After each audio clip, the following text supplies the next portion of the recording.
Hello, everyone. Happy Canadian Thanksgiving to all of my Canadian friends. I hope you had an excellent long weekend, hopefully great time with family and friends. To all my friends in the United States that might be watching this, your Thanksgiving is coming up. Of course, depending on when you watch this, the videos are evergreen. They're there forever. But I hope you also have a great Thanksgiving coming up. And it is interesting. We have more than one day of Thanksgiving and gratefulness in our lives, correct? At least we definitely should. We get to at least celebrate it once a year, but it really should be more of an ongoing thing. And that's what I want to touch on today. And actually over the next couple of videos, I want to talk about gratitude and gratefulness. But before we dive into that, my name is Jason Alcott. If we haven't met before, great to meet you. I'm the author of the upcoming book called The Sowing Principle. Look forward to sharing that with you, hopefully in the next month or so. Pretty excited about that coming out. But let's dive in. Today I want to talk about gratitude in our circumstances. I think the last couple of years or 18 months or so has been really challenging for a lot of people. I think that, the pandemic obviously has been going on. There's been a lot of changes in people's lives with regards to work, where they're able to work, and their situations, a lot of health challenges, a lot of mental health things going on. I know there's a rise in anxiety, and, it hasn't been any different for me. And I think we could probably all relate to this, but I've definitely over the last couple of years and 18 months experienced sort of an increase in anxiety at points. For myself personally, I often experience that in the mornings, earlier in the mornings when I'm waking up, when I just sort of feel this anxiety of where are things going? I don't really understand. I don't have a clear picture of the future that maybe I kind of had felt in other situations or at other points in my life. This isn't the first time I've sort of walked through anxiety in my life. I've dealt with it at various points over the years. Different opportunities and challenges have come my way. But one of the great strategies that I've found to kind of help me come through that is gratitude. Gratitude as sort of a strategy to sort of help get that anxiety back under control, back into an understanding of how God's kind of working in my life. Gratitude has really been a great step to move me through that. Did you know that you can't hold two thoughts at the exact same time? It's pretty interesting. I mean, you can't be angry and grateful in the same moment. You can't be resentful and have full of gratitude or thanksgiving in the same moment. Just to prove a point, let's just try an exercise. Let's imagine that you're out for lunch with your best friend. You're sitting across the table from each other and you're having a great conversation. Now I want you to think about an elephant. Where did your friend go? You can't picture the two at the exact same time. Your brain doesn't work that way. And when you know that and when you can learn from that, and as I've been learning about this over the last number of years, that I can't hold two thoughts at the exact same time, it's actually a really powerful tool because you can take that and you can put that to work.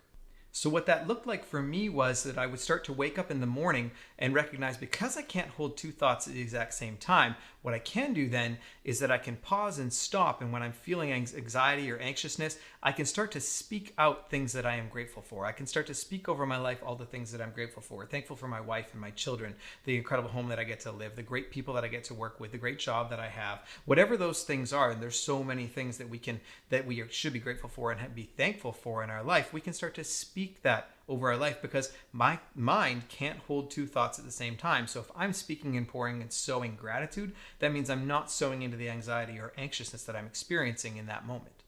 And what I found is that gratitude isn't like a light switch. It's not like as I'm talking about this strategy of being grateful, and I'm sure many of you have heard this idea before. It's not like I just woke up one morning, started being grateful, and all of a sudden everything just got better. That's not how it works, at least in my opinion. It's not a light switch. It's not a silver bullet, because nothing is.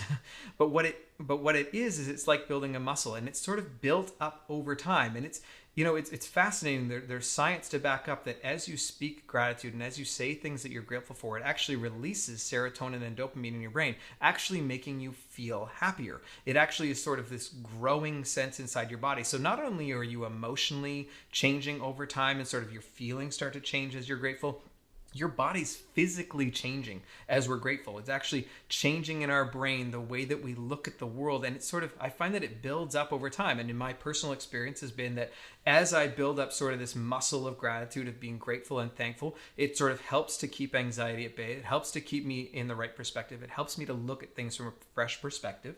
And if I back away from that, or if I stop exercising in that way, then obviously things sort of regress. And all of a sudden I find myself going, oh my gosh, what's happening? More fear, more anxiety, more sort of concerns about the way things may or may not be headed in life.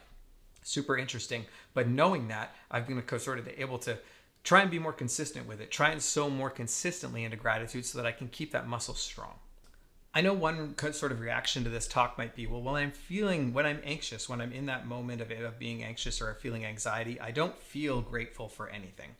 And I totally understand that, but you don't need to start this process from a feeling of being gratitude, but you do need to be able to take a moment to be able to say stop and pause the feeling of anxiety long enough to be able to speak gratitude into your life, because I guarantee that we all have something to be grateful for. Pastor Mark Clark is the pastor here of a church in Vancouver called Village Church, amazing church. And he said in a sermon once, he's like, if you're breathing, that's grace. Like, those mornings where it's just like, I just need to start with, I woke up, therefore I'm blessed, therefore I'm thankful. I'm still breathing, therefore I'm grateful, therefore I'm thankful. There's always something to be thankful for, but we do need to pause and stop. And it was a really big realization for me as well. I don't feel grateful right now. That's fine. I didn't need to feel the gratitude to be able to speak it over my life. There are so many things that I can pick out and be grateful for, even if I don't feel it in the moment. I speak it out, I say it over my life, and then my body starts to catch up. My mind starts to catch up. My feelings start to catch up with what I'm speaking and sowing into gratitude, sowing into gratefulness, sowing into thankfulness. In John chapter 16, Jesus is talking with his disciples, and it's right before he's about to go and to be taken to be crucified. And he's chatting with the disciples, and he says this line, it's an often quoted verse. It says, in this world you will have trouble, but take heart, I have overcome the world.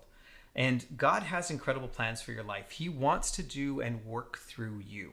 He wants to be able to uplift you and encourage you and allow you to go forward. And we have so much to be grateful for because he has overcome the world. When we talk about getting back to that point of being grateful because we're breathing, getting back to that point of being grateful because he died for our sins, because he died so that we could go forward and live in eternity with him. It's such a powerful sort of message. And I just want you to be reminded that God's promises are over your life. He wants to continue to do great things through you. He has incredible plans for your future. And I'm so excited for what those are, as I know you are and should be. So stay tuned. Next week, we're going to talk about, this week talking about gratitude in our circumstances. Next week, I want to focus in on gratitude in our relationships. I hope you all have an absolutely awesome week, and I look forward to talking with you soon.